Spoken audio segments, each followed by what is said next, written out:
सभी श्रोताओं का रामायण की कथा में हार्दिक स्वागत, अभिनंदन। पिछले वीडियोज में देखा कि महाराज दशरथ राजा जनक के यहाँ पहुँच चुके हैं और उनका आदर सम्मान राजा जनक कर चुके हैं। अब उसके आगे की कथा, विवाह पूर्व की औपचारिकताएं। महाराज जनक के कनिष्ठ भ्राता कुशध्वज सांकास्यपुरी में रहकर राज्य का प्रबंध किया करते थे। सीता के विवाह का समाचार पाकर महाराज वे भी सांकास्यपुरी से मिथिला आ गए। अपने अग्रज महाराज जनक तथा गुरु सतानंद जी को प्रणाम करने के लिए पश्चात वे बोले, हे भ्राता, अयोध्यापति पधार चुके हैं, इसलिए अब विवाह संबंधी कार्यों का शुभारंभ कर देना चाहिए। इस पर जनक जी ने सतानंद जी से कहा, हे गुरुवर, भाई कुशध्वज के कहने के अनुसार हमें सभी रीतियों और विधि विधानों के अनुसार कार्य प्रारंभ करना चाहिए। अतः आप शीघ्र जाकर अयोध्यापति महाराज दशरथ को राजकुमारों सहित आदरपूर्वक यहाँ लिवा लाइए। सतानंद जी जनवासे में महाराज दशरथ के पास पहुँचे और उनसे आदरपूर्वक बोले, महाराजाधिराज मिथिला नरेश महाराज जनक अपने कनिष्ठ भ्राता कुशध्वज परिजनों एवं समस्त मंत्रियों के साथ आपके दर्शन के लिए उत्सुक हैं और अपने दरबार में आपकी प्रतीक्षा कर रहे हैं, इसलिए आप अपने मंत्री सहित पधार कर उन्हें कृतार्थ कीजिए। राजा जनक का संदेश पाकर राजा दशरथ गुरु वशिष्ठ मंत्रियों एवं राजकुमारों के साथ वहां पहुँचे, जहां राजा जनक उनकी प्रतीक्षा कर रहे थे। मिथिलापति ने खड़े होकर उन सबका स्वागत किया और उन्हें बैठने के लिए यथोचित स्थान प्रदान किया। जब सब अपने अपने स्थानों पर विराजमान हो गए तो इक्ष्वाकु वंश के गुरु वशिष्ठ जी ने राजकुमारों का गोत्र पढ़ना प्रारंभ किया, जो इस प्रकार था। आदि रूप स्वयंभू ब्रह्मा जी से मरीच का जन्म हुआ। मरीच के पुत्र कश्यप हुए। कश्यप के विवस्वान और विवस्वान के वैवस्वत मनु हुए। वैवस्वत मनु के पुत्र इक्ष्वाकु हुए। इक्ष्वाकु ने अयोध्या को अपनी राजधानी बनाया और इस प्रकार इक्ष्वाकु कुल की स्थापना की। इक्ष्वाकु के पुत्र कुच्छी हुए।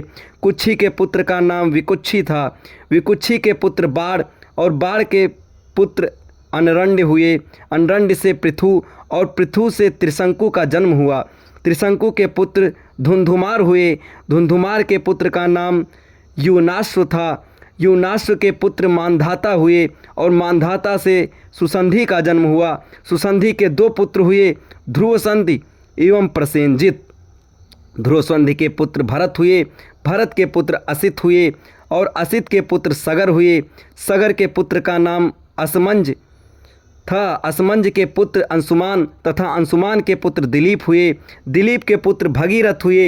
इन्हीं भगीरथ ने अपनी तपोबल से गंगा को पृथ्वी पर लाया था।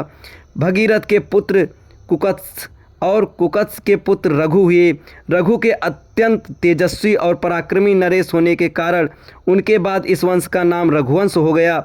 रघु के पुत्र प्रवृद्ध हुए, जो एक साप के कारण राक्षस हो गए थे। इनका दूसरा नाम कलमास्पात था। प्रवृद्ध के पुत्र संखड़ और संखड़ के पुत्र सुदर्शन हुए। सुदर्शन के पुत्र का नाम अग्निवर्ण था। अग्निवर्ण के पुत्र शीघ्रग्र के पुत्र हुए और शीघ्रग्र के पुत्र मरु हुए। मरु के पुत्र प्रसुश्रुक और प्रसुश्रुक के पुत्र अम्बरीश हुए। अम्बरीश के पुत्र का नाम नहुस था। नहुस के पुत्र ययाति और ययाति के पुत्र नाभाग हुए। नाभाग के पुत्र का नाम अज था। अज के पुत्र दशरथ हुए और दशरथ के ये चार पुत्र रामचंद्र, भरत, लक्ष्मण तथा शत्रुघ्न हैं। इक्ष्वाकु कुल का वर्णन करने के पश्चात वशिष्ठ जी ने कहा, हे राजन, अब आप भी अपनी वंश परंपरा का परिचय दीजिए, क्योंकि विवाह जैसे मांगलिक अवसरों पर दोनों की कुल अपने अपने वंश का परिचय देते हैं। महाराज जनक बोले, महर्षि, आपने सर्वथा उचित बात कही है।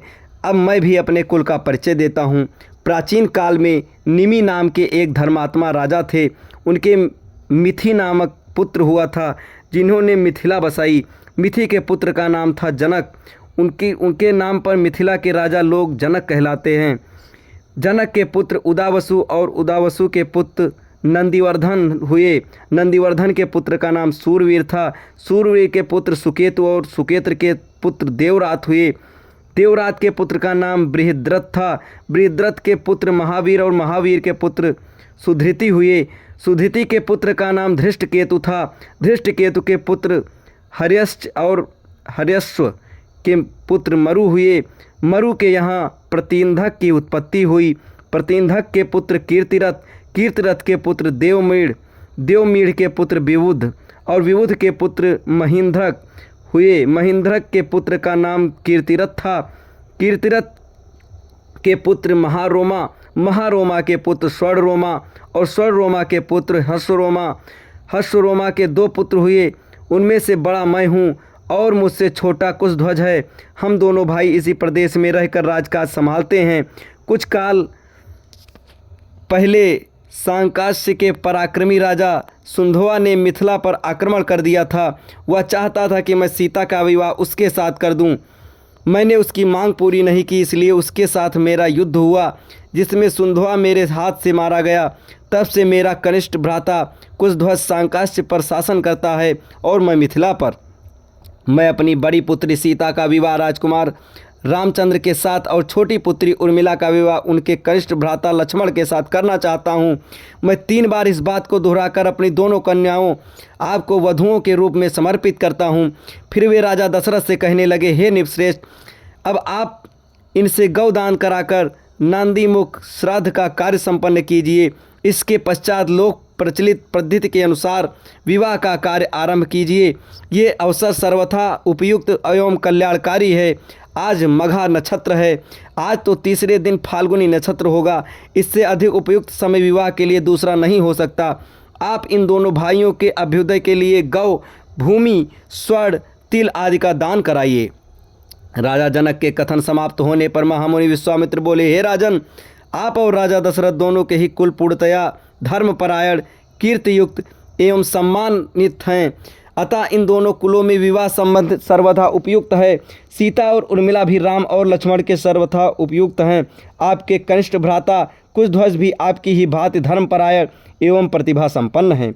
इनकी भी 2 रूपवती सुंदर एवं विवाह योग्य कन्याएं हैं। हे नरश्रेष्ठ, मैं चाहता हूँ उनका भी विवाह महाराज दशरथ के 2 योग्य और पराक्रमी पुत्रों भरत और शत्रुघ्न के साथ हो जाए।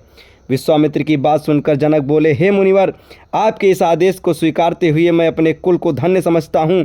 आप भरत और शत्रुघ्न को आज्ञा दीजिए कि वे कुशध्वज की दोनों कन्याओं मांडवी एवं श्रुतकीर्ति को अपनी अपनी पत्नी के रूप में स्वीकार करें।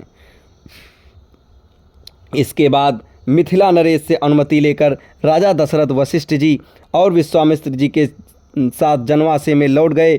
दूसरे दिन चारों राजकुमारों ने याचकों को 1-1 लाख स्वर्ण मंडित सींगों वाले गवें दान कर दी और भी बहुत सारा धन, आभूषण, रत्न आदि ब्राह्मणों को दान दिए। अब इसके आगे की कथा आपको अगले वीडियो में बताई जाएगी। तब तक हमारे साथ बने रहें। धन्यवाद।